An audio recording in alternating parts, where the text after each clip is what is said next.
Halo teman-teman, Assalamualaikum warahmatullahi wabarakatuh. Perkenalkan saya Keisha Aulia Octavianda dengan NIM A221230050 dari kelas E. Jadi di sini pada kesempatan kali ini saya akan menjelaskan mengenai mekanisme spesiasi serta mikroevolusi dan makroevolusi. Jadi pertama-tama di sini saya akan menjelaskan apa itu evolusi. Jadi evolusi sendiri merupakan perubahan sifat-sifat yang diwariskan pada suatu populasi makhluk hidup dari generasi ke generasi dalam waktu yang lama.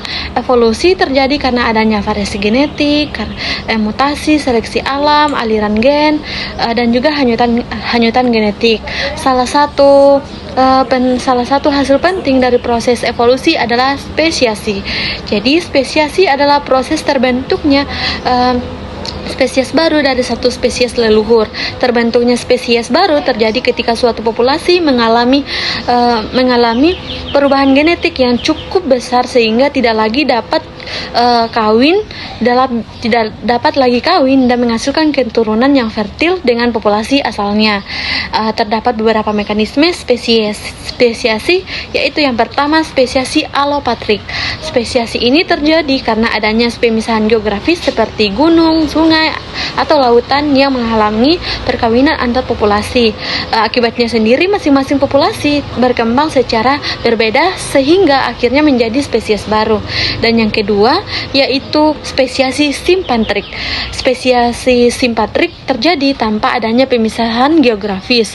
Populasi hidup di wilayah yang sama tetapi mengalami perbedaan genetik, perilaku, atau preferensi habitat sehingga terjadi isolasi reproduksi.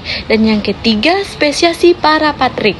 Spesiasi ini terjadi pada populasi yang hidup berdekatan namun berada pada lingkungan yang berbeda. Adaptasi terhadap kondisi lingkungan yang berbeda menyebabkan munculnya spesies baru. Dan yang keempat atau yang terakhir yaitu spesiasi peripatrik. Spesiasi peripatrik terjadi ketika sebagian kecil populasi terpisah dari populasi utama karena jumlah individunya sedikit. Perubahan genetik dapat terjadi lebih cepat sehingga membentuk spesies baru. Selain spesiasi, evolusi juga dibedakan menjadi makroevolusi dan juga mikroevolusi. Pertama-tama di sini saya akan menjelaskan apa itu mikroevolusi. Jadi mikroevolusi adalah perubahan frekuensi gen atau alel dalam suatu populasi dalam waktu relatif singkat. Perubahan ini dapat disebabkan oleh mutasi, seleksi alam, migrasi, dan hanyutan genetik. Contohnya adalah munculnya bakteri yang resisten terhadap antibiotik atau perubahan waktu tubuh serangga untuk beradaptasi dengan lingkungan. Sedangkan makroevolusi adalah perubahan evolusioner dalam skala besar yang berlangsung dalam waktu yang sangat lama dan dapat menghasilkan spesies, genus, atau kelompok organisme baru. Makroevolusi merupakan akumulasi perubahan-perubahan kecil yang terjadi secara terus-menerus selama jutaan tahun. Contohnya itu adalah evolusi kuda dari nenek moyangnya yang berukuran kecil hingga menjadi kuda modern yang kita lihat seperti saat ini.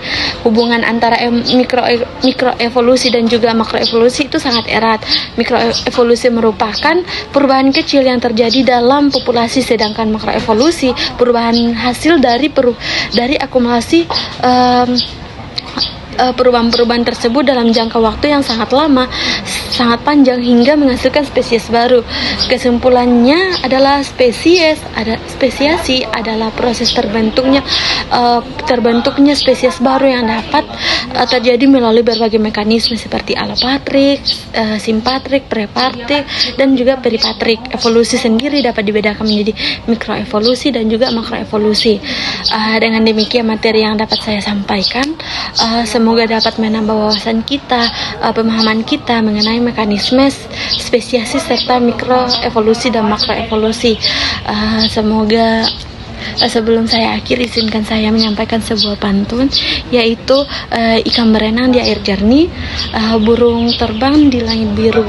Evolusi mengajarkan pentingnya perubahan. Mari terus belajar demi masa depan kita semua. Saya Keisha Aulia Octavianda mengucapkan terima kasih atas perhatiannya semua. Wassalamualaikum warahmatullahi wabarakatuh. Terima kasih.